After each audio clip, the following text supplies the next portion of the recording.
Para que seja anulado o negócio jurídico viciado por estado de perigo, é necessário provar que a outra parte tinha conhecimento do elemento subjetivo, ou seja, daquela situação de perigo enfrentada pelo outro contratante, por algum parente seu ou por um amigo próximo. Na lesão, não há esse requisito. Na lesão, não é necessário provar que a outra parte tinha conhecimento da situação de premente necessidade ou da inexperiência do outro contratante. Esse requisito, que precisa ser provado no estado de perigo e não precisa ser provado na lesão, ele é conhecido como dolo de aproveitamento. André, e com relação aos vícios sociais? Temos dois vícios sociais, a fraude contra credores e a simulação.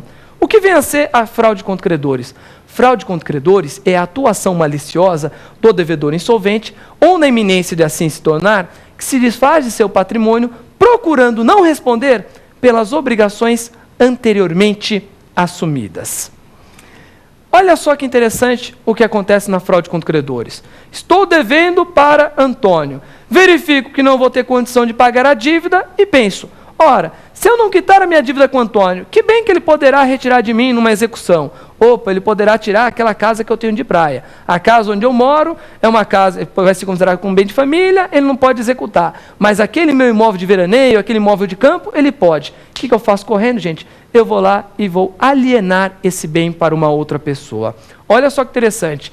Eu, André, vendi essa casa, por exemplo, para Maria. O objetivo era prejudicar quem na história? Prejudicar o meu credor. Agir em fraude contra credores. De acordo com o Código Civil, a fraude contra credores torna o negócio jurídico anulável. O prazo também é de 4 anos. A ação que você vai ingressar aí, inclusive, tem um nome específico, é uma ação anulatória especial. É a ação pauliana, ok? Fique esperto com essa distinção na hora da prova. Ação pauliana. Prazo de 4 anos, prazo decadencial sempre, e o prazo também é contado a partir da celebração do negócio jurídico. Vamos ao nosso último vício social. E também o último vício previsto no Código Civil. Vamos falar agora da simulação. O que vem a ser simulação? Olha como o direito civil sempre lhe dá dicas. Simular alguma coisa dá ideia do quê? Fingir, não dá ideia de fingir, de enganar? Então o que vem a ser a simulação? A simulação nada mais é do que uma mentira, um negócio jurídico mentiroso. O que ocorre na simulação? Na simulação nós temos uma pessoa que deseja um determinado efeito, mas aquilo que ela declara é outro efeito. Não entendi, André. Na simulação, gente, há um desacordo entre a vontade interna e a vontade externa dos contratantes.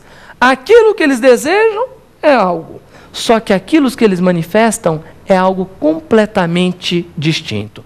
O maior exemplo de simulação é aquele exemplo do casal que está se separando, tem, por exemplo, um patrimônio comum de R$400 mil, e o homem, procurando passar a perna na sua esposa, um exemplo muito comum no nosso país, ele vai lá e finge celebrar com um amigo dele um determinado negócio jurídico para assumir com uma parte desse patrimônio. Então, por exemplo, o casal tinha um patrimônio de R$400 mil, que seria dividido 200 mil para um, 200 mil para o outro.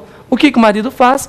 Vai lá e finge com um grande amigo um contrato, coloca a data bem anterior, 2, 3 anos atrás, falando que obteve um empréstimo de, sei lá, R$390 mil para não dar muito na cara. Olha como o homem é esperto na hora de tentar passar a perna na esposa. Né? O homem sempre se acha ser mais esperto do mundo, mas na hora falha.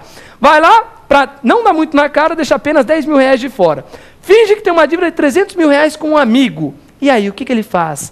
Ele vai lá e depois finge um recibo também e saca aquela quantia de R$390 mil e some.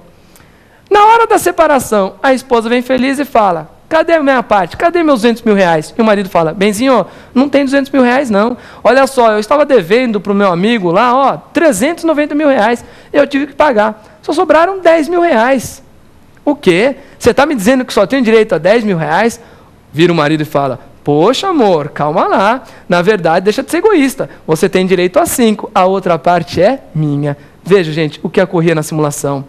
Na simulação existia um negócio mentiroso. Não existia nada de verdadeiro entre aquele marido e aquele colega. Só a amizade entre eles era verdadeiro, porque o negócio jurídico era inteiro falso, inteiro simulado, inteiro fingido, com o objetivo de prejudicar o cônjuge. Atenção, negócio jurídico simulado é o único vício do negócio jurídico previsto no Código Civil que torna o negócio jurídico nulo, ok? Ou seja, a nulidade é absoluta. Professor, quando eu estou diante de um negócio jurídico nulo, qual é a ação que eu ingresso? Porque se o negócio jurídico era anulável, a ação era anulatória. E no negócio jurídico nulo? No negócio jurídico nulo, a ação a ser proposta é a ação declaratória de nulidade. Essa ação, eu chamo a atenção de vocês, é uma ação imprescritível, não tem prazo para ser proposta. Está lá no artigo 167 do Código Civil. Ok, senhores? Bom, com isso nós encerramos esse primeiro bloco e vamos, na sequência, dar início ao segundo bloco, pergunta ao professor.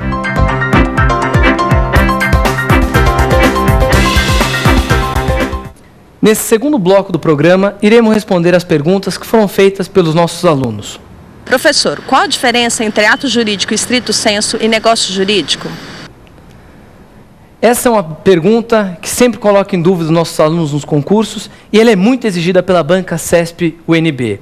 Na verdade, tanto negócio jurídico como ato jurídico estrito sensu são espécies do gênero ato jurídico em sentido amplo. Mas qual é a diferença específica entre os dois termos? Negócio jurídico, como nós vimos, é uma manifestação de vontade que produz os efeitos desejados pelas partes e permitidos por lei. Observe, no negócio jurídico, as partes, ou a parte que realiza, o negócio pode ser bilateral ou unilateral, é quem determina qual será o conteúdo e quais serão os efeitos do ato. É por isso que Francisco Amaral observa que no negócio jurídico a eficácia é ex voluntate. O melhor exemplo de negócio, nós também já comentamos durante a nossa aula, é exatamente o contrato. As partes manifestam a sua vontade e desejam que sejam produzidos aqueles efeitos, né, que estava previsto no contrato. Agora, olha só. No ato jurídico estrito sensu, o que acontece? No ato jurídico estrito sensu, há a manifestação de vontade que produz efeitos impostos pela lei. Observe.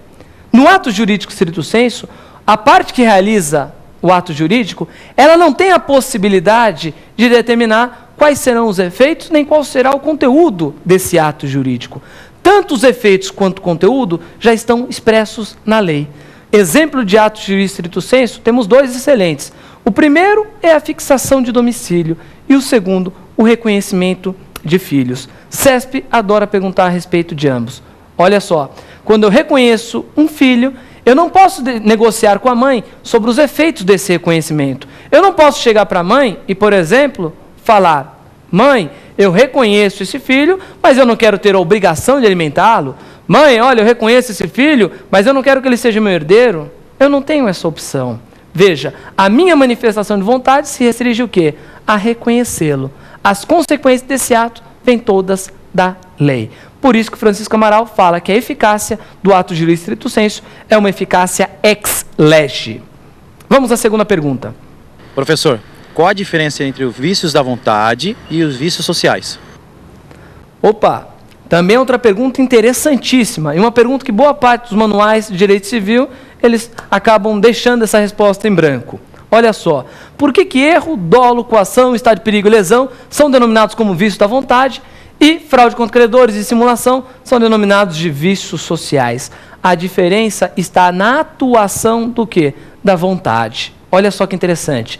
Nos vícios da vontade ou do consentimento, o problema está na formação da vontade. Então vejam, tanto no erro, no dolo, na coação, no estado de perigo e na lesão, a vontade é formada de forma viciada. Já nos vícios sociais, não há qualquer problema com relação à formação da vontade. O negócio jurídico está contaminado na manifestação da vontade. Observe aquilo que nós vimos na fraude contra credores ou na simulação. Na simulação, a pessoa deseja uma coisa, mas ela manifesta outra.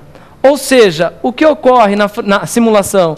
Nós temos o quê? Um problema não na formação da vontade da pessoa, mas sim na manifestação de vontade dela. Por isso que é vício social. Temos uma segunda diferença entre eles. A segunda diferença é que nos vícios da vontade e do consentimento, o prejudicado é sempre uma das partes contratantes. Pode verificar em todas as hipóteses, erro, dolo, coação, estado de perigo e lesão, nós temos sempre uma pessoa que participou do negócio jurídico que será prejudicado por ele. E nos vícios sociais? Nos vícios sociais, o prejudicado é